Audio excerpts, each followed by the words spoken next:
Welcome, everybody, and thanks for joining us on episode 67 of Health Talk with Dr. Kell. I'm Nikki Sterner, and today we're in part two of our series on Why Can't I Lose Weight? In part one, podcast 66, we discussed the weight loss industry and its big business. We also examined sugar and its addictive qualities.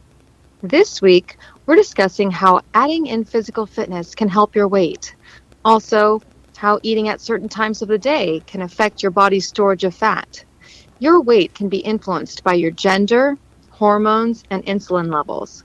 One thing is for sure, many things affect your weight. Welcome, everybody, to Health Talk with Dr. Kell. I'm Nikki Sterner, and today we are doing part two of a topic, Why Can't I Lose Weight? This is podcast 67. And before we get started, welcome, Dr. Kell. Hi, Nikki. Hi, everybody. Let's do some funny quotes again because we got a lot of good ones. Okay, so the first one is, whenever I feel sad, I just go to my happy place, the fridge. And that is from Stop Emotional Eating, the Do It program. And then number two is Diet Day 1. I have removed all the bad food from the house. It was delicious. I like that one. That's from Vector Stock. So yeah, I know whenever I started a new fad diet or whatever I was doing, I used to do that. I would clear everything out and then just like throw stuff out or put it in a bag away in a closet. And now I kind of like add good foods in and I don't completely remove everything. I'm not as drastic as I used to be. What about you, Dr. Kell? I want to know what you've struggled with in the past. Well, I've talked about some things in some of the earlier podcasts. I won't give my whole life story, but I got kind of chubby in the 8th grade. Was probably still a little bit of that in the 9th grade. Got into gymnastics in high school, and so I was working out and exercising. I got into swimming too. Played a little water polo my part of my sophomore year, then moved, and then went into gymnastics at the new school I was at. And so started exercising more and didn't change my diet any, but I did get more fit and lost weight, which is a good thing because I wasn't getting dates before. But So your activity level went up. yes, and we talked about that in part one, right? On why can't I lose weight? In this segment about why can't I lose weight? Why I couldn't lose weight? I did lose weight then, but as I got into college, even back then, so many long years ago, back in the previous century, people still want to look good, right? So I'm in college. I like food. I mean, we all like food. We talked about that last in part one about, it makes you feel good. And you don't just have to eat sugar to feel good. You can, when you're hungry, you eat food. Yes, it satiates your appetite so you're not hungry anymore. But typically, you get a lift from just putting food in your mouth. It has a calming effect. It does produce, even in limited amounts, even if it's food that you're not crazy about, some of your happy hormones. Typically, you're having conversation when you're eating. Hopefully, it's even better when you're having conversation. I shouldn't say better because sometimes you eat more when you're having conversations with others. So that can always be an issue too. Others, if you're sitting around at a table and they're going for seconds, it's easy for you to grab seconds too, right? Yeah. But anyway, in college, I would go on these little, and I'd read books. I was kind of into health there. I would say my sophomore year of college, into my junior year of college, and I started reading books on nutrition. My grandmother was having nutrition, so she got me, kind of talked a lot about it to me as a kid, and I spent time around her because she was all into health and natural foods, and she was preaching go to the health food store back then. You didn't have the big stores today like you do today, like Whole Foods and Sprouts and all the many across the country. Back then they were just little ma-pa health food stores, and you were the oddball out going to those places. But today it's becoming more common, more typical, and I like to see that. But in college, my point being there is I'd read a book about fasting, or so I'd go on a 10-day juice fast, and I could lose 10 pounds in 10 days easily, and especially with exercising and all. And I did that off and on as because I'd eat and then I'd gain a few pounds and okay, I got to lose it again. So then I'd go back on one of those, you know, Cleanses. yeah, and you know, which wasn't very healthy because it was just having juice and juice. Just having juice, you can do it. It's better than just doing water. I did water one time for 19 days and lost. I'm sorry, 11 days and lost 19 pounds. Oh my God. Yeah, and then of course once I started eating food, it came right back on very quickly. But and until I really, and it's only been in the last few years, I would say that I really started taking things more seriously. I have to admit, even though I had the knowledge, I didn't apply the knowledge. I had the knowledge for a long, long time. Could call myself a sugar addict as well. Absolutely. Right on that same page with you, Nikki. With the pop? Oh yeah, I always have liked soda, and I started drinking soda at an early age. Coke and Pepsi, Mountain Dew. Even though knew it wasn't good for me, I was addicted to it. Along with, I was never a big chocolate eater. I suppose the soda overrode the chocolate. Today I like chocolate much more, but I'm not drinking the soda, so maybe that's why it tastes a little better to me. I don't know, but just acquired a taste. So you would lose the weight and you would just put it back on and then lose it. I would have to say I've always been the kind of person, vain, in the sense I wanted to look good as well. Never been obsessive though. I've never been the kind of person that has to have all the fashion clothes, the you know, the name brand clothes, the name brand shoes, all those kinds of things. I've never been you know, to the point to where I thought I could excessively spend my money. I've always been a little more frugal than that. But because society has made you appear less attractive if you're what's considered overweight or not slender.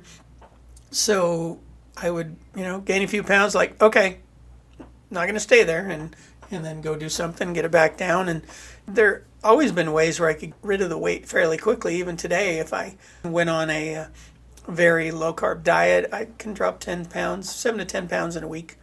Wow. Add a little exercise to that, and it could be even more.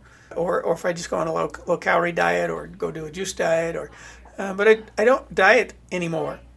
I just try to work on a daily basis eating the right stuff, eating vegetables 2-to-1 over fruit, and eating lean meats, especially fish, which is the most healthy for you. Eat nuts and berries and grains. You know, the things that are higher in carbohydrates, focus on eating less of. But high in fiber, focus on eating more of. And just because all the research shows and demonstrates, as well as all the studies done on aging and those that have lived long lives, and not only just long lives, but mentally aware and physically capable long lives, those are the kind of diets they lived on. So that's what I strive to do. And when you live that way, your body will naturally find a balance point, and that balance point is that you will look on the world's category scale thin, or if you're muscular and you exercise a lot, you'll be able to see those muscles better and easier. You'll be more cut because you store less fat on your body. You're always going to store some fat. Your body, that's part of the need. That you need those fat stores, basic fat stores, small amounts of fat that's stored in your muscles, your and other places around your liver, and et cetera, that and over your you know, your gut if you're a male. It is a common place, and women tend to gain it around their hips and thighs and rear. Neither of us seem to want it there. So, No. other reasons why we can't lose weight. A list of why you can't lose weight. So let's just run through some brief things that I found in this article. Why can't I lose weight? From WebMD, Dr. Kara Mayer Robinson wrote the article, but it was reviewed by Nayana Ambardakar, MD, okay, on July 28th, 2021. And in this article, just made a list of a few reasons why one can't lose weight. So let's just briefly talk about these things. And I found lots more reasons, but we'll begin with these. Okay. Here she says, is it because I skip breakfast? Skipping breakfast, not a good thing, because people tend to eat more at lunchtime when they skip breakfast. And eating breakfast helps get your metabolism running. typically you're active, and if it's just mentally active, when you're mentally active throughout the day, you're burning calories. Your brain burns a lot of calories, by the way. So thinking along with exercising, burn those calories, but you want some food in you, preferably, we've talked about in the past, protein in the morning. A lot of people eat all the carbohydrate stuff in the morning, and that's not good either. Overtaxes your pancreas, gives you some insulin boosts, and so don't suggest drinking any fruit juices in the morning. Drink water, preferably, having protein, or if you have a smoothie, is fine too. You mix that in with vegetables and a little fruit to make it a little tastier. But they've got on their list here suggestions, which I guess are fine. Not top on my list, but they mention cottage cheese with fruit, eggs with whole wheat toast, or Greek yogurt and a banana.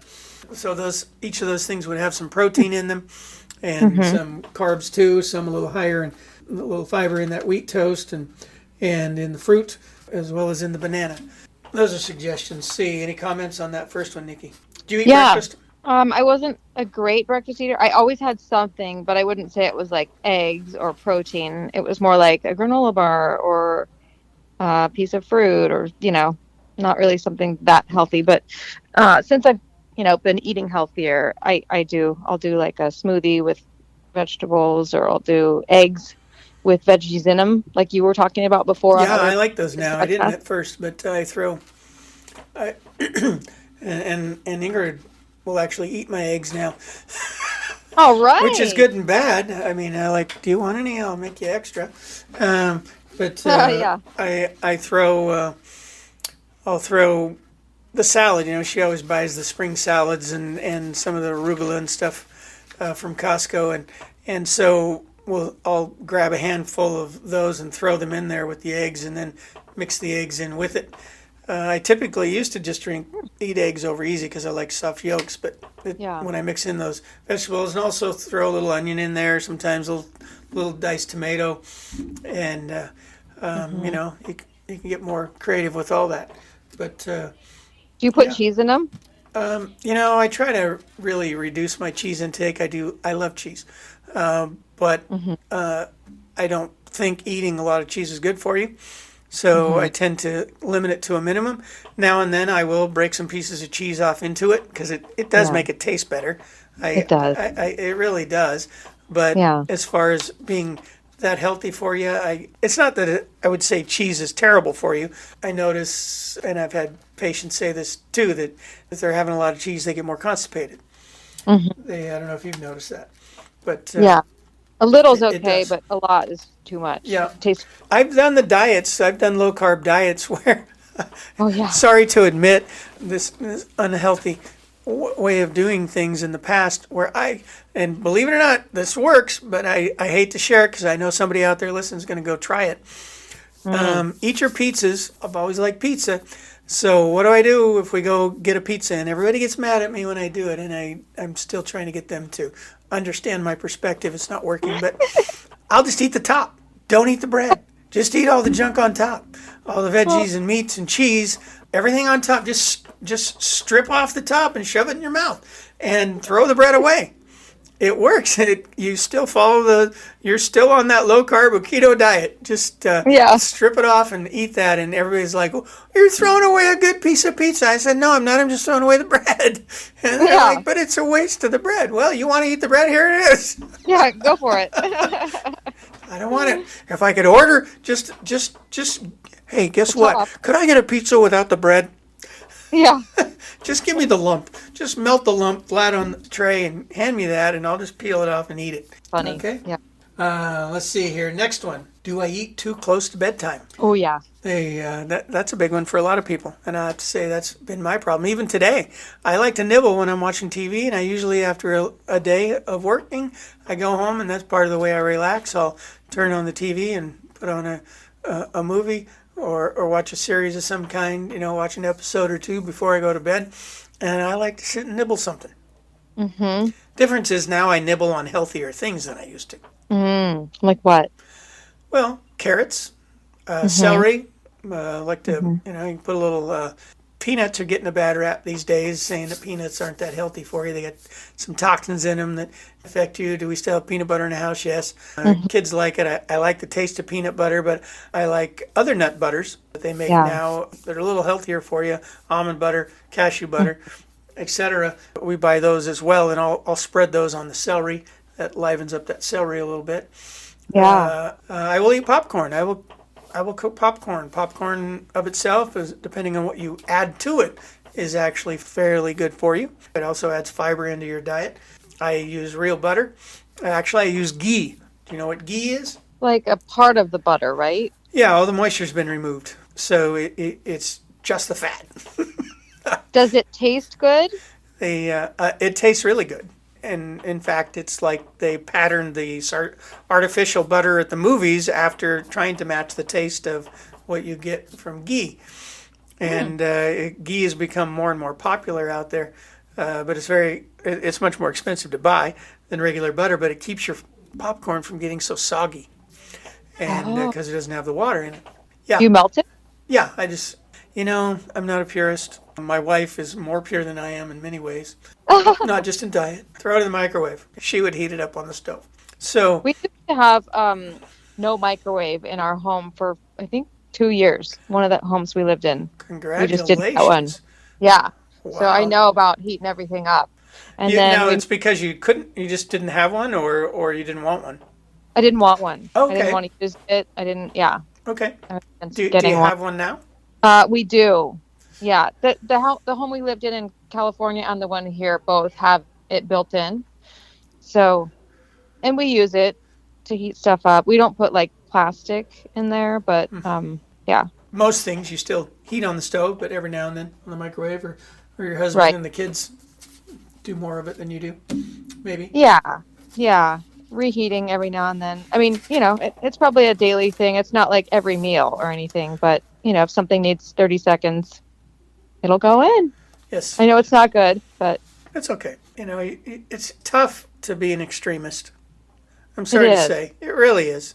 And time we have consuming. extremists in all kinds of different things, in our society today. Part of what we get so frustrated by at times when you got the fringe groups just being so extreme about certain things. And you can be an extremist when it comes to diet. I don't think you have to be. I don't think the people that have lived the longest and been mentally focused or mentally keep their wits about them till they die, as well as their physical body working, I don't think they are people who are extremists. Partially why? Because extremism affects your brain, your emotions. And when you're an extremist, you tend to be more stressed and more Yeah. intense and produce more adrenaline and constant flushes of adrenaline through your system on a daily basis, which we all have some and have varying experiences that cause that. But when you're living at an intensely obsessive manner about a given topic or lifestyle, it can be actually detrimental to your health over time, and also to losing weight. People who Yeah. tend to have a lot of stress. That's another big one. Stress, too much stress in your life can really help keep you from losing any weight. And we'll do specific podcasts just on stress and weight loss. Let's see. Next question. Did we cover the one at bedtime? Did we get So off don't track skip again? breakfast. Do I eat too close to bedtime? But I didn't know how close is too close. Okay. I would say within at least a half an hour and better an hour before you Yeah. go to bed. Another form of dieting, which works well for some people, and I've used at times too, though I have to say this is a harder one for me to stick to because I do tend to be a nibbler. So now I just nibble healthy things like fruits and vegetables throughout the day. Intermittent fasting? Not eating after like 5 to 6 o'clock. Yes, so that is a form of intermittent fasting. Not eating after 5, 6 p.m. in the evening. Eating normally throughout the rest of the day, you'll find you'll drop weight. Also, if you want to know one of the reasons you're not losing weight by eating late, your insulin levels go up. And insulin is tied to storing fat as well as cortisol. So another reason. Stress in and of itself produces more cortisol, and it keeps that cortisol train moving. And so when you eat food, it'll grab it and store it into fat, and let you, depending on your lifestyle, of course, If you have a sedentary lifestyle and you have a stressed out life on top of it, you're going to store more fat. See, next one, because of my gender. Are you having a harder time losing weight because you're a woman or a man or somewhere in between? And I'm sorry if it sounded like minded there about the person in between, but it can be too. What if you're a male producing more female hormones or a female producing more male hormones naturally? Indeed, that can affect your ability to lose weight. And so gender plays a big part. Women especially. Men as a whole, men lose weight much more easily than women. And partially due to the fact that women have female hormones. If you look at men, you could say, well, man in history has had a higher stress level than women, and oftentimes that stress can help them put on weight. They'll gain weight quicker from certain reasons there than a woman might because of the excess stress. But they can drop the weight easier if they cut back on their calories, increase their exercise, start eating a little better. The weight will come off quicker than it will in a woman, and mainly because of those hormone issues. And women, as they get older, men as they get older, they have more difficulty taking that weight off because their metabolism slows down. We can stop there. So we'll get more into detail. See, all these questions I just kind of wanted to cover now, and we'll get into more detail and have separate podcasts just on these specific things and go into more detail and specifically what people can do to boost that weight loss speed as well as get them off the plateau. The other things that can really be an issue for people, I always recommend when people first start a diet or they're thinking about they want to lose weight and they're unable to lose weight. They don't think they've tried all kinds of diets. Maybe they lose a little bit but not a lot, and then they're yo-yo dieting. I recommend, you talked about how you clean out the house of things that you don't want to be eating when you go on a diet. That's a good way. I always recommend to people, have a at least one day, if not more than one day, depending on your difficulty emotionally of going into a diet phase, where you take a break. For instance, you might have a day where you fast. You try not to eat anything for as long as you can, for just a few hours, even if it's 6 hours, 12 hours. You make a slight change in what you're doing, and that can be a break to then kick you into doing the dieting. Have you ever done it that way? Doing where I am fasting? Yeah, like, we talked about intermittent fasting. Sometimes that's a good way to kick you into an actual diet, where you just don't eat for a few hours on one day and kind of focus on thinking about how you're going to organize your diet, what you're going to go into. I'm aiming this at the people that are actually go, what, eating just naturally, just eating good foods, fruits and vegetables, and all the things we've talked about. I don't know if I want to do it like that. I'm going to do a keto diet, or I'm going to do a paleo diet, I'm going to do a Mediterranean diet, whatever. You need a preparation day. You need a preparation day before you begin, at least one. Whatever consists on that preparation day is up to you. The other thing I also recommend is you do a blood test and you get your fecal matter tested. Especially if you really have a hard time losing weight, you need to see what your bacteria in your gut looks like. A lot of problems could be with your gut. Your gut's not working right, and that's one of the reasons you can't lose weight. You need to get your blood checked. Maybe you got a metabolism problem. Maybe you got a thyroid problem.